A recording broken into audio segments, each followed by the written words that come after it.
लंबी छुट्टियों के बाद जब रवि स्कूल जा रहा था, तब उसने देखा कि उसके स्कूल के निकट के खेल के मैदान में खुदाई हो गई थी। वही एक मैदान उनके खेलने के लिए वहां पर था।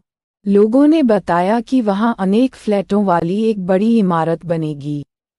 जब रवि को समझ में आया कि मुलायम घास, गेंदे के फूल एवं तितलियों वाला विशाल मैदान अब हमेशा के लिए नष्ट हो चुका है, तो उसकी आंखों से आंसू छलकने लगे।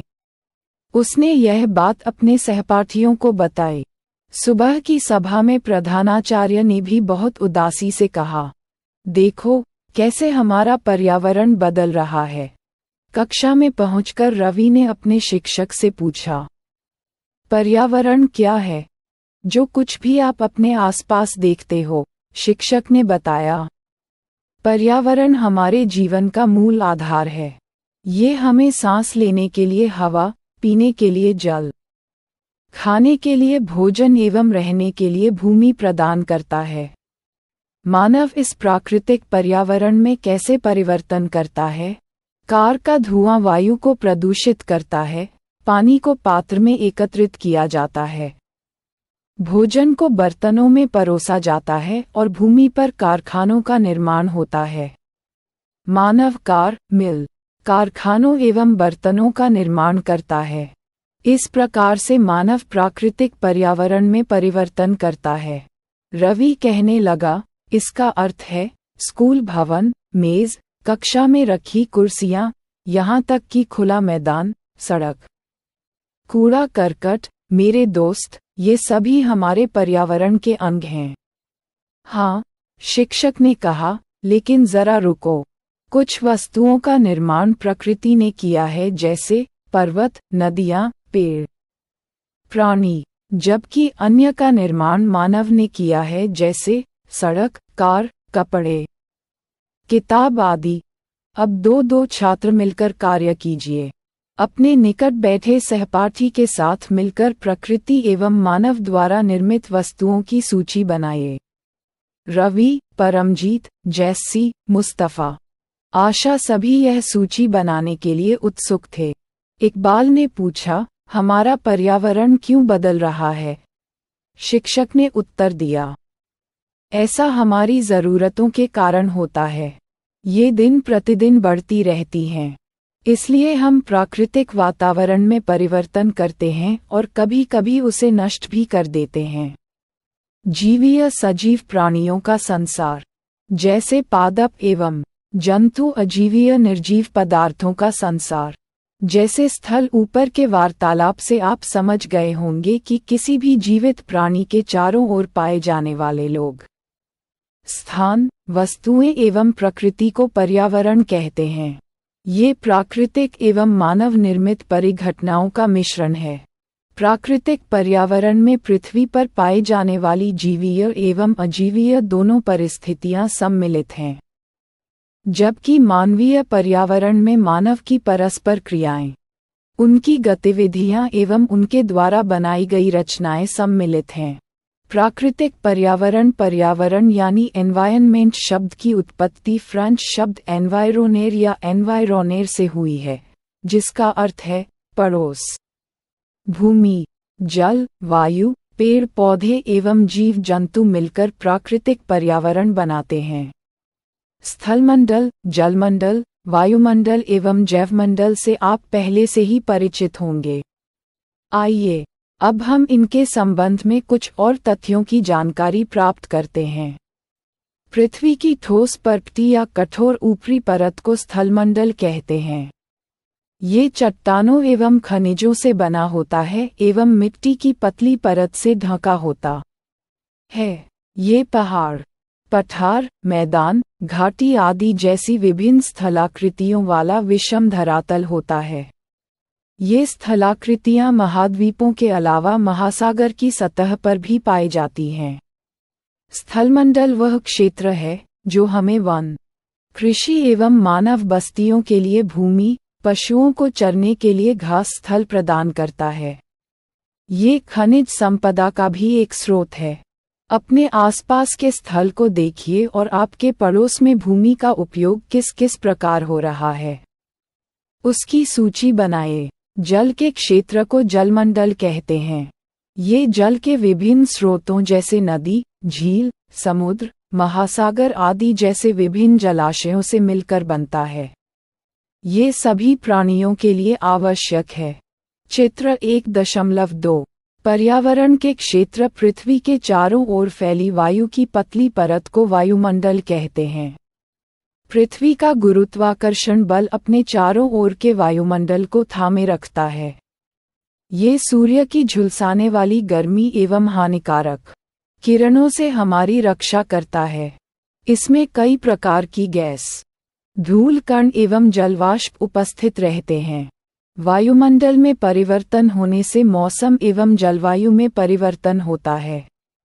अपने घर एवं स्कूल में आप जो पानी उपयोग करते हैं वह कहाँ से आता है? हमारे दैनिक जीवन में पानी के विभिन्न उपयोगों की सूची बनाएं। क्या आपने किसी को पानी व्यर्थ करते देखा है? कैसे? स्कूल जाते समय आसमान को देखें। ध्यान दें कि दिन कैसा है। वर्षा हो रही है, आसमान में बादल है, तेज धूप है या कोहरा इत्यादि है।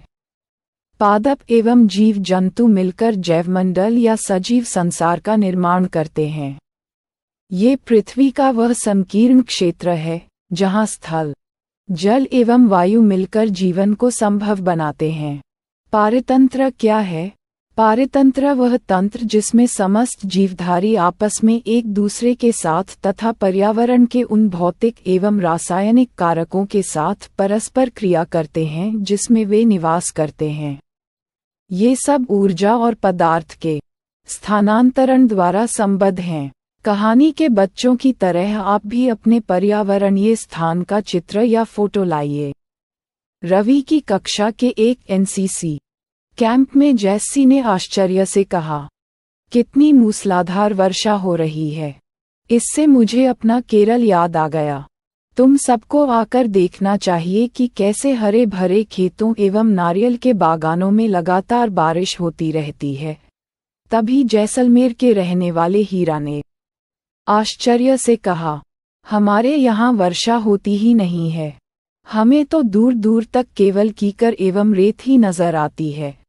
लेकिन वहाँ ऊंट भी तो मिलते हैं, रवि ने कहा। हीरा ने कहा, ऊंट तो मिलेंगे ही। जब तुम हमारे रेगिस्तान आओगे तो तुम्हें सांप, छिपकली एवं अनेक कीट भी देखने को मिलेंगे। रवि हैरत में पड़ गया। विभिन्न स्थानों पर पाए जाने वाले जीव जंतु, वनस्पति एवं लोगों के रहन सहन के तरीके इतने भिन्न क्यों हैं? क्या सभी का एक दूसरे के साथ संबंध है? बिल्कुल, बहुत संबंध है, शिक्षक ने कहा। सभी पेड़ पौधे, जीव जंतु एवं मानव अपने आसपास के पर्यावरण पर आश्रित होते हैं। प्रायः वे एक दूसरे पर भी आश्रित हैं। जीवधारियों का आपसी एवं अपने आसपास के पर्यावरण के बीच का संबंध ही पारतंत्र का निर्माण करता है।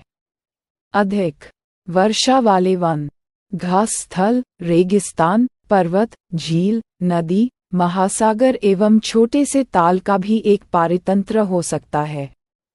क्या आपको लगता है कि जिस पार्क में रवि एवं उसके मित्र खेलते थे वह भी एक पारतंत्र बनाता था? प्रत्येक वर्ष 5 जून को विश्व पर्यावरण दिवस मनाया जाता है।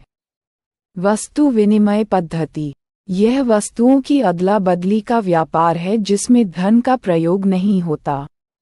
मानवीय पर्यावरण मानव अपने पर्यावरण के साथ पारस्परिक क्रिया करता है और उसमें अपनी आवश्यकता के अनुसार परिवर्तन करता है। प्रारंभिक मानव ने स्वयं को प्रकृति के अनुरूप बना लिया था।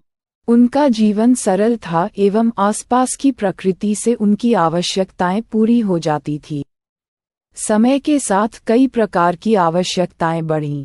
मानव ने पर्यावरण के उपयोग और उसमें परिवर्तन करने के कई तरीके सीख लिए। उसने फसल उगाना, पशु पालना एवं स्थायी जीवन जीना सीख लिया।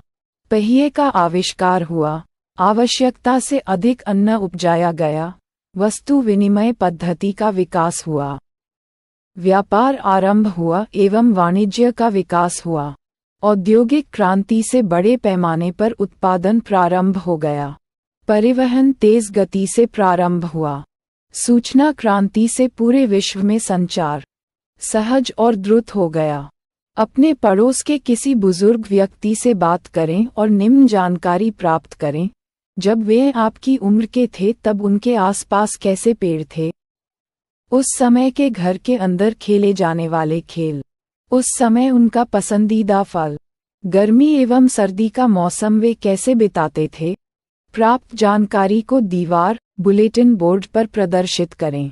क्या आप जानते हैं कि आप गर्मी में रसीला तरबूज एवं सर्दी में भुनी हुई मूंगफली खाना क्यों पसंद करते हैं?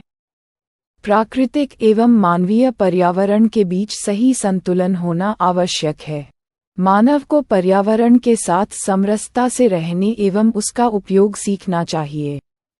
रवि की कक्षा में मिजोरम की एक लड़की है, नूरी। वह अक्सर अपने स्थान की हरियाली की बात करती रहती है।